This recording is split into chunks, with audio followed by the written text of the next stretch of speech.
Hi, I'm Ryan Szymanski, curator for Battleship New Jersey Museum and Memorial.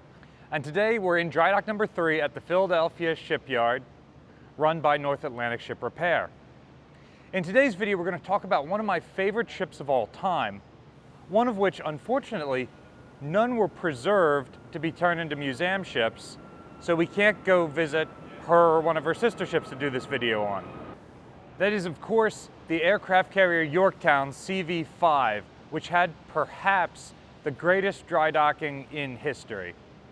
CV-5 should not be confused with USS Yorktown CV-10, the ex-Bonhomme Richard, which is in Charleston, South Carolina as a museum ship. Those two ships look very different. It's not common for damaged ships to go back into action. Usually, after a ship receives damage, she's sent back to her home port for massive repairs before she ends up back in the war zone. Those ships which do go back into action with pre-existing damage are some of the most storied ships in naval history. The aircraft carrier Enterprise comes to mind during her struggles in 42 and 43 around the Solomon Islands.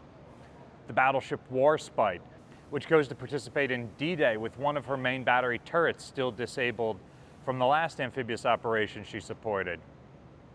And of course, the aircraft carrier Yorktown.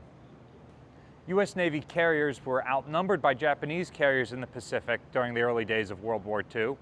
However, thanks to American code breaking, the United States was usually able to match the Japanese carrier for carrier, or at least aircraft for aircraft, at the various major battles. When the Japanese sent 2 fleet carriers and an escort carrier to the Coral Sea, the United States Navy was able to answer with 2 of their fleet carriers, Yorktown and Lexington.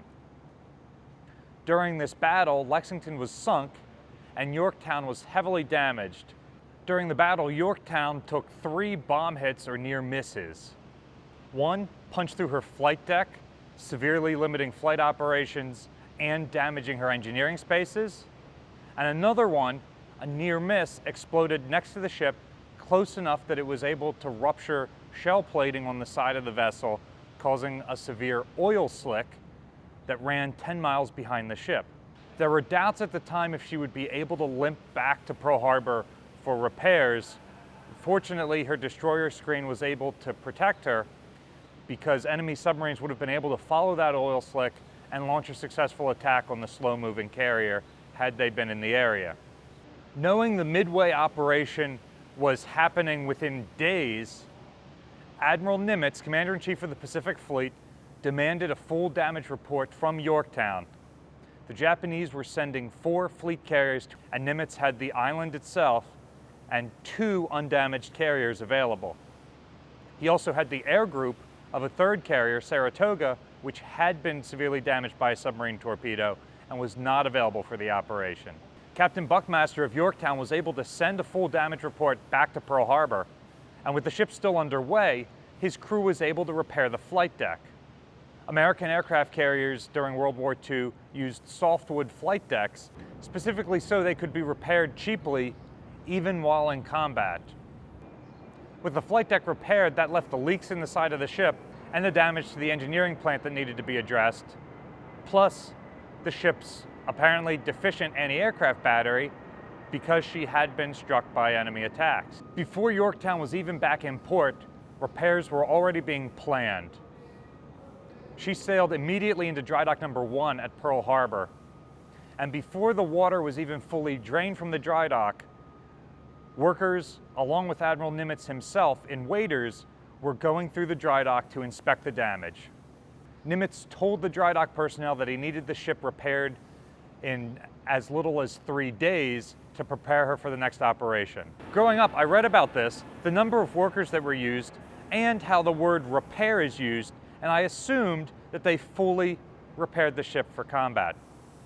That's not true. In that short period of time, they were not able to fix the engineering plant, and she went into combat again without all of her boilers functioning. The ship couldn't make top speed. They didn't even truly repair the side plating of the ship. They simply welded a doubler plate over the entire affected area to make her more watertight for the upcoming engagement. Her flight deck had already been fixed, but many of the interior spaces remained gutted by the fire and bomb damage, and the crew was walking on warped decks for the next engagement.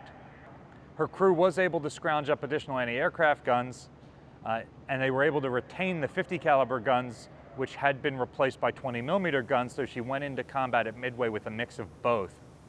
The more critical mix was, unlike the Japanese, whose air groups were part of the ship's complement, the US Navy threw aviators from 3 separate carrier air groups onto Yorktown so that she would have a full complement for the upcoming battle.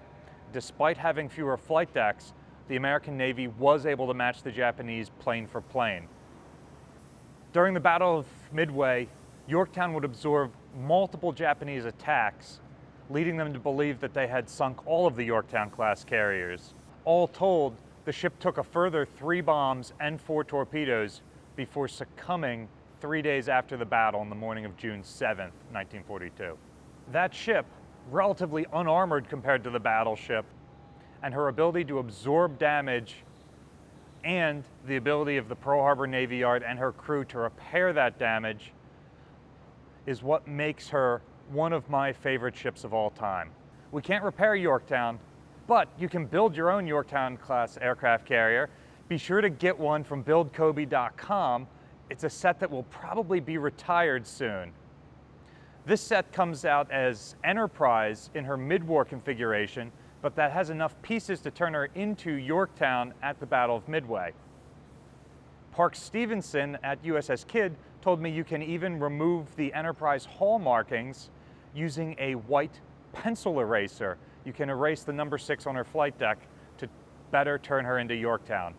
And while you're getting Yorktown, make sure you get the brand new Akagi so that you have an aggressor to fight her with. Check out BuildKobe.com. There are only 3 days of tours left. June 7th, 8th, and 9th, 2024. We still have a few ticket slots available on each of those days. What better way to honor the sacrifices of the crew of USS Yorktown than to come out to a dry dock on the date of her loss, June 7th. Hopefully I'll see you Friday night. Tickets are available at battleshipnewjersey.org in the link in the description below. Battleship New Jersey receives operating support from the New Jersey Department of State, also from a number of other businesses and private individuals like yourselves. We really appreciate your support. There's a link in the description below for ways you can donate to support our ongoing dry dock project. You can also support us by liking, sharing, and subscribing so more people find about us in the museum. Thanks for watching.